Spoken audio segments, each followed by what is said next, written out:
कर रहे थे AMU 2023-24 के साइंस एंड डिप्लोमा जिनका पेपर कर रहे थे, और ए सीरीज था उस पेपर का। ए सीरीज था, मैंने यहाँ पे लिख देता हूँ, ए सीरीज है 11th डिप्लोमा इंजीनियरिंग AM, ठीक है ना, AM 2023-24 का पेपर है ये, ए सीरीज है ये, ठीक। तो ये जो पेपर हम लोग कर रहे थे, इसके सारे हम लोग कर रहे हैं इसके बायोलॉजी के क्वेश्चन, और बायोलॉजी के क्वेश्चन जो है 38 तक तो कर चुके हैं। अब हम लोग 39 से शुरू करेंगे आज हम लोग। तो क्या दे रखा 39 में, ये क्वेश्चन मैंने लिख रखा, the inner most layer of anther, the inner most layer of anther wall is called, ये एंथर वॉल इज कॉल्ड, जो सबसे इनर मोस्ट लेयर होता है एंथर वॉल का, ये उसको क्या कहते हैं, ठीक है। तो एंथर बेसिकली जो फ्लावर होते हैं, प्लांट्स के अंदर जो फ्लावर्स होते हैं, तो फ्लावर के 4 पार्ट्स होते हैं, sepal, petals, anther and pistol. ये रिप्रोडक्टिव पार्ट होता है, एंथर जो है ना मेल पार्ट होता है, मेल रिप्रोडक्टिव पार्ट होता है, और पिस्टल ये जो होता है वो फीमेल रिप्रोडक्टिव पार्ट होता है। तो उसका जब हम लोग सेक्शन करते हैं, उसका जब सेक्शन करते हैं, TS सेक्शन करते हैं, तो उसके वॉल के जो ऑर्डर आते हैं, उसके सेल्स को जो अरेंजमेंट आते हैं, उनको ही हम लोग बताते हैं कि उसका जो आउटर लेयर कौन है, उसके अंदर लेयर कौन है, उसके अंदर कौन सा है। तो उसमें सबसे जो अंदर वाला लेयर होता है उसको क्या कहा जाता है, ठीक है। मैं यहाँ पे उसको बोलते हैं टेप्टम, टेप्टम, ये डी आंसर है इसका, टेप्टम। ये जो ट्रांसेक्शन, ट्रांसवर्सल सेक्शन जो करते हैं उसका अंदर का, एंथर का अंदर का, वो आपके कोर्स में वैसे तो नहीं दे रखा है उतना सेक्शन बनाकर, लेकिन ये सवाल थोड़ा डेप्थ से पूछा गया है। मैंने पहले भी कहा है कि वो अब तो NCERT में day by day Aahista Aahista, हाँ, तो डे बाय डे जो है वो क्वेश्चन जो NCERT का ही होगा, टर्म्स वो सब बढ़ेगा, लेकिन थोड़ा सा डिफिकल्ट लेवल बढ़ता जाएगा। तो इसी तरह से ये उन्होंने थोड़ा इंटरनल स्ट्रक्चर का पूछ लिया, टैप्टम नाम होता है। तो अगर मैं फ्लावर की बात करूँ तो मैं फ्लावर के पार्ट्स का डायग्राम बना के दिखाता हूँ, सेपल, पेटल, एंथर, स्टेमन, उसको स्टिग्मा, उसको मैं बना के दिखाता हूँ। फिर उसके बाद एक सेक्शन बना के दिखाता हूँ, या मैं कोई पिक्चर ला के दिखाऊँगा डाउनलोड करके आपको गूगल से, जिससे आपको टेप्टम भी दिखा सकूँ मैं। तो मैं कोशिश करूँगा उसको दिखाने के लिए। पहले मैं फ्लावर्स के पार्ट्स का डायग्राम बना रहा हूँ, ठीक है।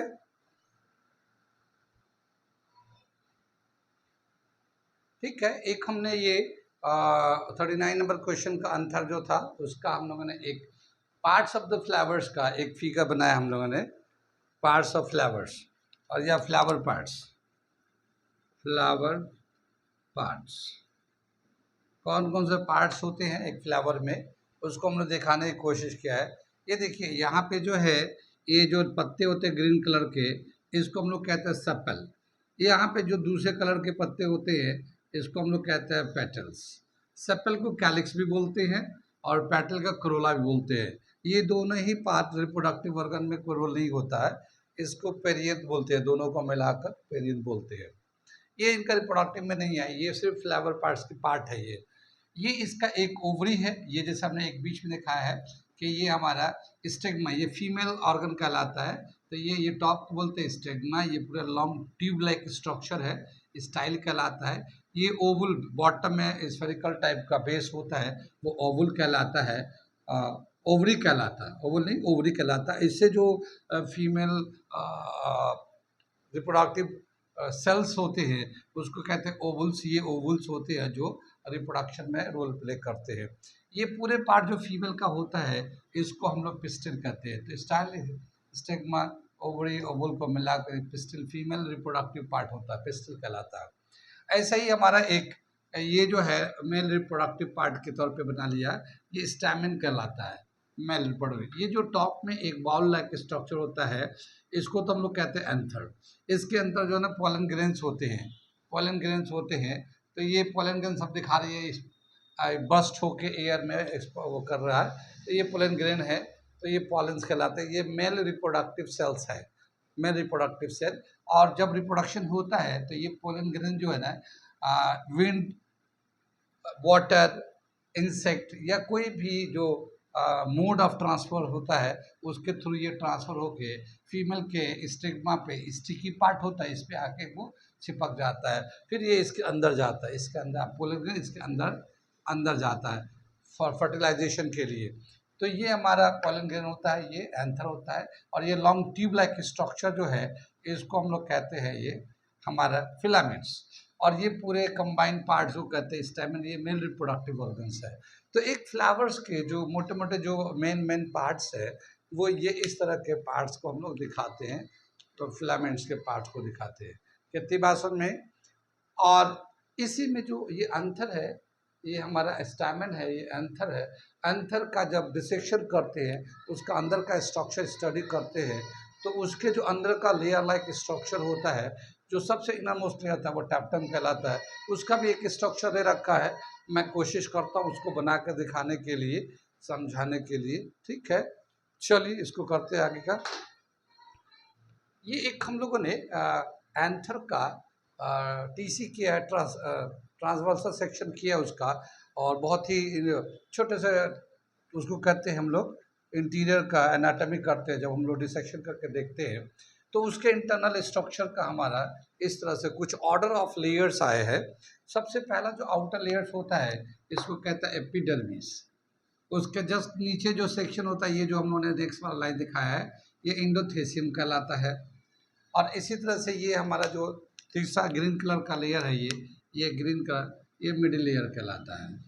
ये तीनों ही लेयर जो है ना इंटरनल पार्ट को प्रोटेक्ट करता है, तो इसको हम लोग प्रोटेक्टिव लेयर्स भी बोलते हैं, प्रोटेक्टिव लेयर्स भी बोल सकते हैं हम लोग। ये अंदर के पार्ट को प्रोटेक्ट करता है। ठीक है, ये उसके बाद का जो सबसे ये लास्ट वाला जो लेयर है जो रेड कलर से दिखाया है वो टेप्टम कहलाता है। और बाकी इधर जो है मेल रिप्रोडक्टिव सेल्स होते हैं, उनको माइक्रोस्पोर मदर सेल्स बोलते हैं। यहाँ से वो जो हमारा पॉलन ग्रेन है वो बनता है, इस वाले सेल में बन के निकलता रहता है। इसको हम लोग कहते हैं माइक्रोस्कोप मदर सेल, और वही हमारा पोलन ग्रेन बनता है, सिंथेसाइज करता था। और आगे जो है अगला सेक्शन आता है। इसमें क्या बताया, यहाँ पे सवाल पूछा है कि जब हम लोग ये सेक्शन करते हैं तो सबसे अंदर वाला जो लेयर है, इस लेयर का नाम क्या होता है।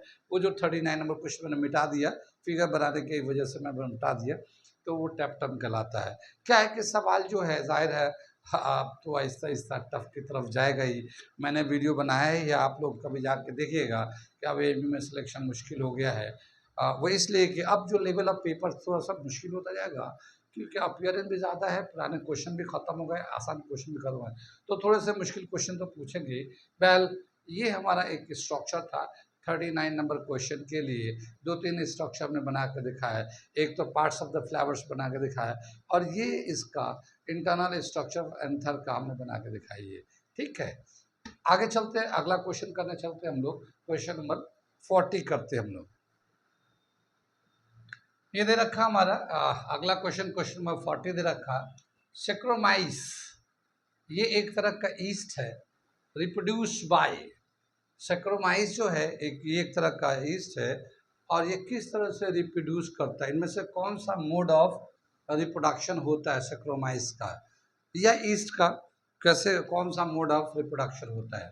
तो यहाँ दे रखा फिशन, बर्डिंग, फ्रेगमेंटेशन, स्पोरुलेशन। इसका जो मोड ऑफ रिप्रोडक्शन है बर्डिंग है। बर्डिंग जानते हैं, जितने भी ईस्ट हैं या फिर हाइड्रा है, वो उनका जो मोड ऑफ रिप्रोडक्शन जो है वो हमारा बर्डिंग है। ये जितने भी मोड ऑफ रिप्रोडक्शन है ये asexual mode of reproduction है। Asexual mode of reproduction, sexual mode of reproduction जानते हैं। Asexual mode of reproduction में ये होता है कि सिंगल पेरेंट होता है, उसी के बॉडी का अपना या तो फिशन होता है, फ्रेगमेंटेशन होता है, या फिर स्पारुलेशन होता है, बर्डिंग होता है, उसी से एक दूसरा नया प्लांट बन जाता है। जेनेटिकली ज़्यादा वेरिएशन आता नहीं है, और एक तरह का क्लोन टाइप का बनता चला जाता है। ठीक है, सेक्सुअल रिप्रोडक्शन में मेल फीमेल गैमेट्स, दो अलग अलग गैमेट्स होते हैं, फ्यूज होते हैं, फर्टिलाइज्ड होते हैं, फिर उसको जो जाइगोट होते हैं उसमें वेरिएशन, तो उसमें सेक्सुअल रिप्रोडक्शन में वेरिएशन ज़्यादा आता है। ए सेक्सुअल रिप्रोडक्शन में ज़्यादा वेरिएशन नहीं आता ऑफ स्प्रिंग में, ठीक है। तो बताया क्या, सेक्रोमाइस जो एक ईस्ट है या हाइड्रा जो है उसका मोड ऑफ रिप्रोडक्शन जो है बडिंग। बडिंग में क्या होता है, बेसिकली बॉडी का एक पार्ट एक ग्रो कर जाता है, और जब वो सर्टेन लेवल पर ग्रो हो जाता है तो मेन बॉडी से, पेरेंट बॉडी से डिटैच हो जाता है, और डिटैच होके सेल्फ ग्रो करके एक नया प्लांट बना लेता है। अगर हम लोग देखना चाहते हैं, अगर एक छोटा सा स्ट्रक्चर से देखना चाहते हैं, अगर हम लोग हाइड्रा का जो है ना स्ट्रक्चर कुछ इस तरह से है, ठीक है ना।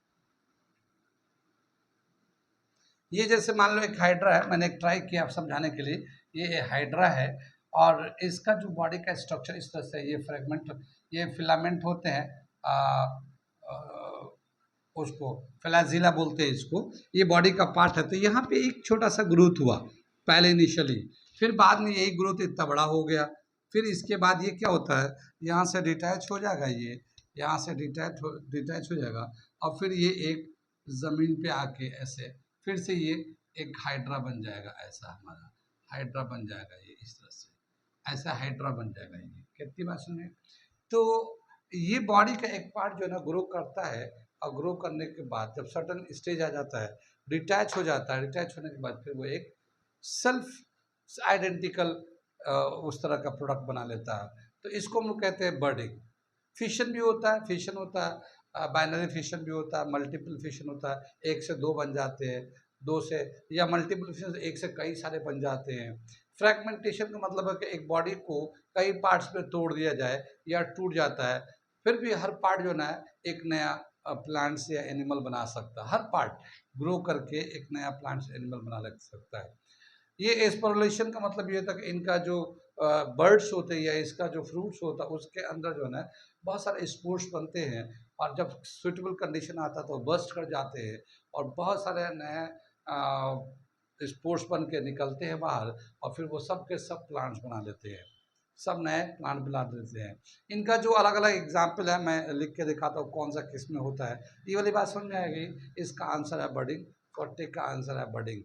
इसे मिटाता हूँ, और इन सब के थोड़े थोड़े से मैं एक्सप्लेन कर दे रहा हूँ, एक दो एग्जाम्पल भी बता दे रहा हूँ। ये जैसे दे रखा हमारा, मैं थोड़ा सा डायग्राम से रिप्रेजेंट करने की कोशिश कर रहा हूँ। जैसे बाइनरी फिशन, बाई मतलब दो, एक न्यूक्लियस या एक से दो बन जाते हैं। बाइनरी फिशन ये बहुत ही कॉमन है, एमीबा में होता है। जैसे ये एमीबा एक सिंगल सिंगल सेल एमीबा होता है, ये इसके न्यूक्लियाई पहले एक से दो होते हैं, फिर बाद में पूरी बॉडी से दो बॉडी बन जाते हैं, ये दोनों अलग बन जाते हैं, दो नए अमीबा बन जाते हैं। तो एक से दो बन जाते हैं, इक्वल आइडेंटिकल एक जैसे बन जाते हैं, इसको हम लोग बोलते हैं बाइनरी फिशन। इसी तरह से मल्टीपल फिशन प्लाज्मोडियम में आता है। प्लाज्मोडियम का क्या होता है कि जैसे ये एक हमारा सिंगल सेल बॉडी होता है, इसके अंदर बहुत सारे ये न्यूक्लियस, बहुत सारे न्यूक्लियस टूट के बना लेता है, इन सबको हम लोग डॉटर न्यूक्लियाई बोलते हैं। फिर आहिस्ता आहिस्ता इसका आउटर कोटिंग खत्म होता है, और जब ये खत्म होता है तो फिर डिस्पर्स हो जाते हैं, और ये सब नया डॉटर सेल बना लेते हैं। तो एक सेल से बहुत सारे नए प्लाज्मोडियम बन जाते हैं। तो ये हमारा फिशन का ही है, ये बाइनरी फिशन, ये मल्टीपल फिशन है। अगला दिखाता हूँ मैं। इसी तरह से ये दे रखा हमारा, ये एक mode regeneration mode of reproduction, A sexual mode of reproduction, regeneration mode of ये प्लेन एरिया में दिखता है, ये प्लेन एरिया का एक बॉडी है। और ये क्या होता है कि इनको तीन चार पाँच जितने भी पार्ट कर दिए, अगर इस पार्ट को कर दें, जैसे यहाँ पे थ्री पार्ट्स कर दिया है, इन थ्री को अगर मीडियम प्रोवाइड किया जाए, और उसको जो ग्रोथ के लिए चाहिए अगर सारे मीडियम प्रोवाइड किया जाए, फेवरेबल कंडीशन प्रोवाइड किया जाए, तो ये सभी पार्ट एक इंडिविजुअल में ग्रोथ कर जाते हैं, ठीक है ना। ये सभी पार्ट एक इंडिविजुअल में ग्रोथ कर जाएंगे, और इस तरह से प्लेन एरिया तीन प्लेन एरिया बन जाएगा। तो ये रीजनरेशन मोड का रहता है। अभी मैंने एक चौथा दे रखा हाइड्रा। हाइड्रा में बताया था, हाइड्रा के अंदर बडिंग होता है, बडिंग यानी कि एक पार्ट डिटैच हो जाता है, उस तरह से भी होता है। ऐसे ही दे रखा हमारा फ्रेगमेंटेशन, यानी एक बॉडी में से कई सारे पार्ट्स या फ्रेगमेंट कर दिया है छोटे बड़े, और जिसको भी मोड मीडियम मिलेगा वो भी हो जाएगा। फ्रेगमेंटेशन भी एक मोड ऑफ रिप्रोडक्शन है, स्पाइरोगायरा में आता है, स्पाइरोगायरा के अंदर मिलता है फ्रेगमेंटेशन। वो भी उसमें बॉडी के फ्रैगमेंट्स पार्ट बना देते हैं, छोटे छोटे पार्ट काट के निकाल के बना सकते, ग्रो करा सकते हैं, कोई भी पार्ट तोड़ के उसका और उससे ग्रो करा सकते हैं। तो ये दे रखा हमारा रिप्रोडक्शन के मोड्स, जो कुछ थोड़े से 10th क्लास के बुक में है प्लांट के अंदर, उसमें से दे रखा है। और हमसे जो सवाल पूछा था कि ईस्ट के अंदर यानी सेक्रोमाइस ईस्ट के अंदर किस तरह का मोड ऑफ रिप्रोडक्शन होता है, तो उसमें बर्डिंग होता है, हम लोग बताया। ओके, यहाँ तक हो गया। ये था क्वेश्चन नंबर 40 का, हम लोग एक्सप्लेन कर रहे थे। अगला क्वेश्चन चल रहे करने के लिए 41। ठीक है, यहाँ से मिटाते हैं। ये अगला क्वेश्चन हम लोग कर रहे हैं, क्वेश्चन नंबर 41। क्या दे रखा है? In autotrophic nutrition the substance which is not taken up from outside is. जो ऑटोट्रॉफ्स होते हैं उनमें इसमें से कौन सा चीज बाहर से नहीं लेना पड़ता? ऑटोट्रॉफ जानते हैं, जितने भी प्लांट्स है, ग्रीन प्लांट जो खुद खाना बना सकते हैं, उसे हम लोग कहते हैं ऑटोट्रॉफ्स। ठीक है ना, उन्हें कहते हैं ऑटोट्रॉफ। ठीक है ना। और जो खाना बना सकते हैं, food synthetic, can synthesise food. ठीक है ना। और एक होता है हेट्रोट्रॉफ्स। हेट्रोट्रॉफ्स जो खाना अपना खुद से तैयार नहीं कर सकते, can not synthesise food themselves. खुद से ये वो सभी जो खुद से खाना नहीं बना सकते, ये हेट्रोट्रॉफ्स कहलाते हैं।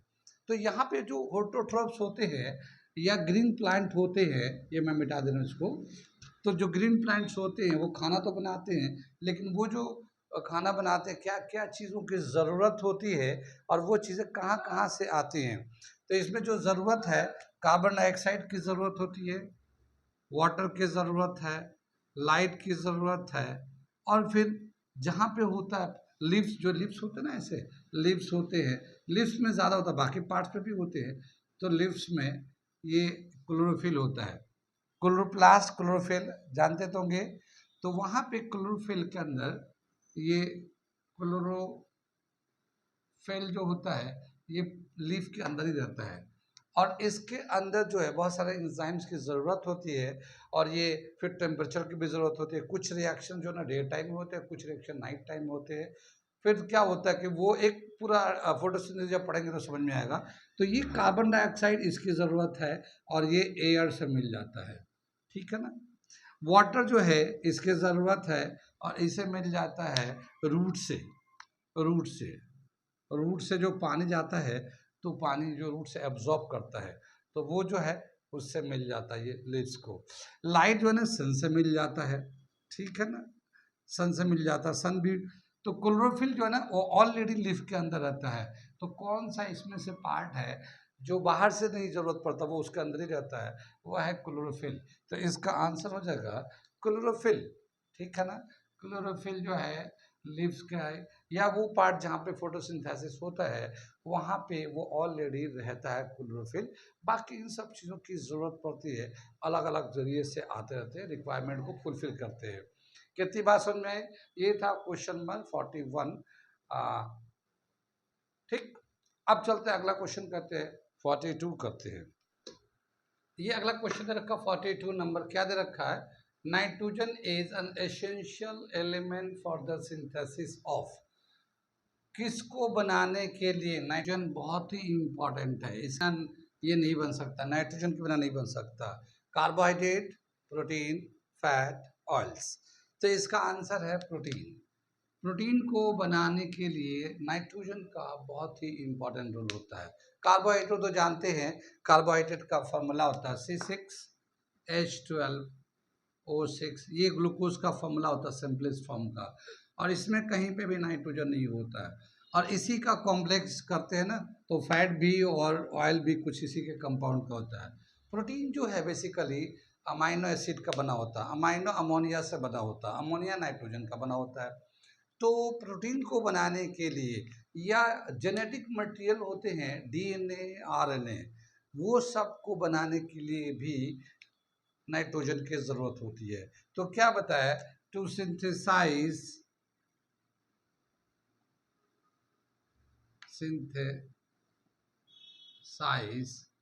डीएनए, आरएनए और protein, nitrogen is required, nitrogen is essential. ठीक है ना।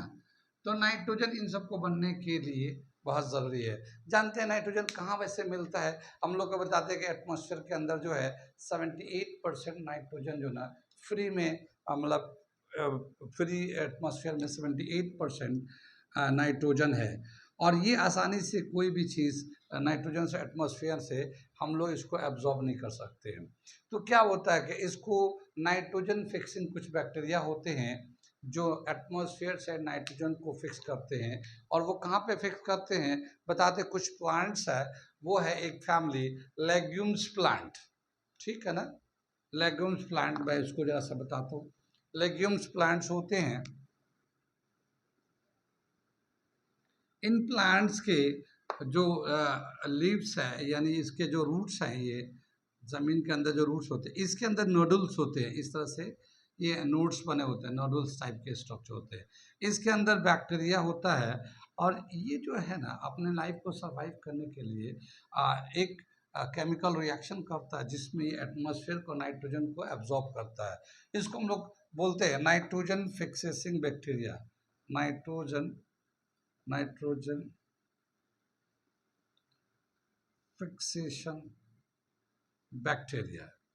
ये लेगुम प्लांट के नोडल्स में मिलते हैं, और ये नाइट्रोजन को फिक्स करते हैं अमोनिया के फॉर्म में, अमोनियम के फॉर्म में, नाइट्रेट के फॉर्म में। ठीक है ना। ये जो अमोनिया आता है, अमोनिया के फॉर्म में फिक्स कर देता है। तो कुछ तो ये प्लांट्स यूज़ करते हैं डायरेक्ट, और बाकी सॉइल के अंदर रिच हो जाता है। सॉइल जो है ना अमोनिया से रिच हो जाता है। तो अमोनिया के या नाइट्रेट या नाइट्राइट के होने की वजह से सॉइल जो है ना फर्टाइल हो जाता है। काफ़ी जो क्रॉप्स को उगने के लिए या नेक्स्ट जो क्रॉप उगाएंगे उसके लिए जो हमें एक फर्टिलाइज़र के तौर पे रोल प्ले करने लगता है, वो बहुत ही अच्छा क्रॉप को ग्रोथ में हेल्प करता है। तो ये जो नाइट्रोजन फिक्सिंग बैक्टीरिया है, जैसे राइजोबियम बैक्टीरिया भी आता है, और भी कई सारे हैं, देख लेंगे जहाँ पे डिस्कस करेंगे। तो क्या समझ में आया कि लेग्यूम्स प्लांट के रूट्स के अंदर नोड्स होते हैं, उसके अंदर कुछ बैक्टीरिया ऐसा होते हैं जो नाइट्रोजन का वो करते हैं, फिक्स करते हैं सॉइल में। और सॉइल में जब फिक्स होता है अमोनियम के फॉर्म में, तो वो जो है कुछ प्लांट्स यूज़ कर लेता है। बाकी सॉइल के अंदर सॉइल रिच हो जाता है, अमोनियम से रिच हो जाता है, तो उसकी फर्टिलिटी को बढ़ाता है और क्रॉप को उगाने में बहुत हेल्प करता है। साथ ही दूसरे ये सब डीएनए आरएनए भी बनने में यूज़ होता है। ठीक है ना। एक और मैंने देखा, जब लाइटिंग होती है, जब लाइटिंग मतलब आ, आ, जब स्पार्किंग होती है, जब आसमान में जब बादल गरजते हैं ना, उस वक्त भी देखा गया है कि नाइट्रोजन जो है ना फिक्स होता है। नाइट्रोजन जो है अमोनिया बनाता है, नाइट्रेट बनाता है, नाइट्राइट्स बनाता है। ठीक है। तो वो हमारा एक फिनोमेना वो भी है, जिससे लाइटनिंग की वजह से इस तरह के अमोनियम नाइट्रेट, नाइट्राइट बनते हैं। ठीक। बहरहाल यहाँ पे क्या बताया कि किस चीज़ को बनाने के लिए नाइट्रोजन बहुत एसेंशियल है, वो है प्रोटीन। ये हो गया हमारा क्वेश्चन नंबर 42। अगला क्वेश्चन करने चल रहे हैं 43। ठीक है ना। अगला क्वेश्चन करते हैं।